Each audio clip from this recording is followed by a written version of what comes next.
doing? This is Rodney Brazel for The Glorious Porpoise, and this is my mighty return to podcasting with yet another installment of Drive with a Porpoise. Couple of things I wanted to touch on quickly was just that the site's going to come back with a little bit more content, and we're going to have a little bit more video podcasting and stuff going on, and maybe a regular podcast with some guests. So with that being said, the one thing I wanted to talk about today, if any of you have followed any of my previous podcasts, you would know I'm a fan of Star Wars. Surprise, surprise. We're going to talk a little bit about Star Wars, but mostly because of the new Star Wars. A lot of people have said they would rewatch the films before Star Wars Episode VII, A Force Awakens, comes out. So, if you're rewatching the films, there seems to be a little bit of a debate. Do you watch them in order? Do you watch them in release order? Do you skip the prequels because Jar Jar's an asshole? How do you watch Star Wars to best appreciate the films? Now that all of the extended universe and stuff has become non-canon, we have nothing but the TV show and the films to fall back on as canon. Now, whether or not they're going to refer to anything or if it's necessary to see all 6 films to watch the new one is not clear, but I'm a fan, so I'm going to watch them, because I haven't done that 100 times. I, full disclosure, am a fan of the prequels. Now, there's something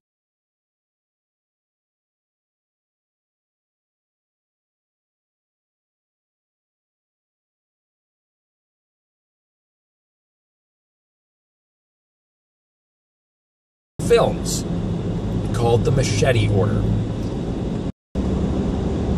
You would watch episode 1. Or sorry, the order that you would watch it, and I'm getting confused because to me, I'm old. Episode 1 is for blah, blah, blah, old guy. So, you start with episode 4 because that's where the story begins. Then you watch episode 5. It is at this point that we go back and we watch the prequels in order. 1, 2, 3. Phantom Menace, Clone Wars, and Revenge of the Sith. Lastly, we come back and we watch Return of the Jedi. Now, the reason behind this covers 2 major concerns that I think taint people's enjoyments of the prequels. The first thing that I always am concerned about with any prequel, whether it's Star Wars or any movie that they're attempting to do a prequel, is that you already know how it's going to end. Not saying you know the whole story, but you know, oh, Anakin's hanging off a cliff, and is he gonna fall? Well, no, you know he lives. We know he's in the next movies. We know he's Vader. We know that he's not dead. We know what's going to happen to these characters, so there's not a lot of surprise. And ooh, Anakin's tortured, and is he going to make a bad decision? Yeah, we know what's going to happen there. So there's suspense that is broken. But there's a lot more than that, and this is what I'm going to address, these 2 things. In this Machete Order, if we watch it with episode 4 and 5, we see Luke. We see the introduction to the Star Wars universe. Then we move on to Empire Strikes Back.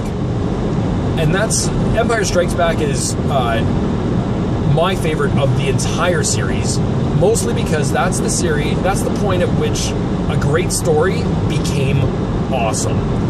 It's a story that really turned things on its head, where technically the bad guys win. You're going to watch Empire Strikes Back, and this introduces us to a character named Yoda. Now, if we watch the episodes in order, 1, 2, 3, 4, 5, 6, we know who Yoda is. This spoils an incredible scene, a very clever scene, where Luke goes to meet Yoda. He's been told to seek out Jedi Master Yoda to continue his training. He shows up and meets this little imp and says, I'm looking for a great Jedi Master, a great Jedi warrior. And of course, there's the little verbal exchange where Yoda pretends that he doesn't know what Luke's talking about. And he's very clever in his little Yoda way. But then he finally reveals to Luke, I'm Yoda. That whole scene is completely unnecessary if you've seen episode 1, 2, and 3. So if you've seen the prequels, you know who Yoda is, you know he was a badass, you know who Yoda was all about. So this is one thing the Machete Order does really well, is that it maintains the suspense and discovery of Yoda. We get to find Yoda with Luke. We get to see it through Luke's eyes. We get to have that wonderment. Now, the end of Empire Strikes Back kind of ends on a dark note.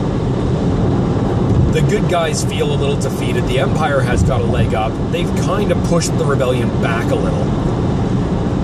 And there's been some real big revelations. Most importantly, of course, is Darth Vader admitting to Luke, I am your father. If we've seen the prequels, we already know all about Vader. This is important.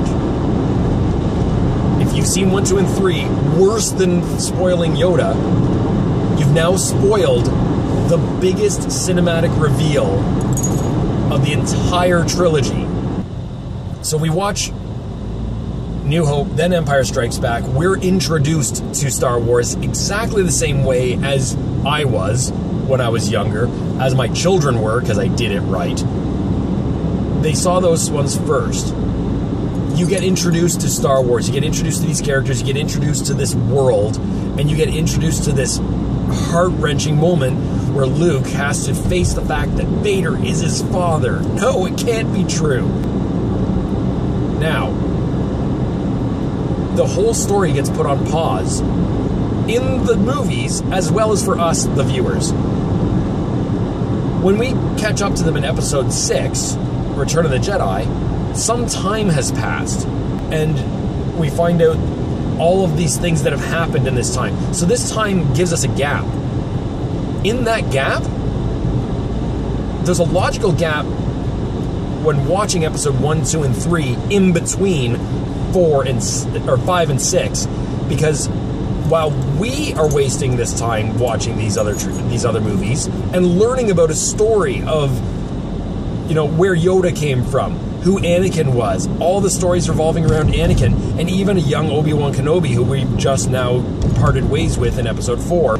All those characters we get to meet again as young people, and we get to experience this with fresh eyes. We get to see episode 1 without spoiling anything for the sequels.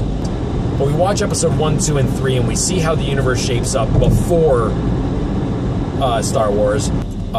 Then we can move forward with the story with Return of the Jedi, seeing the fall of the Empire, seeing that emotional connection when Vader suddenly says, "This is my son." The clarity and open and all the manipulation suddenly makes sense at the end of the movie, where you see that pondering, where he's been manipulating me my whole life, and now he's electrocuting my son.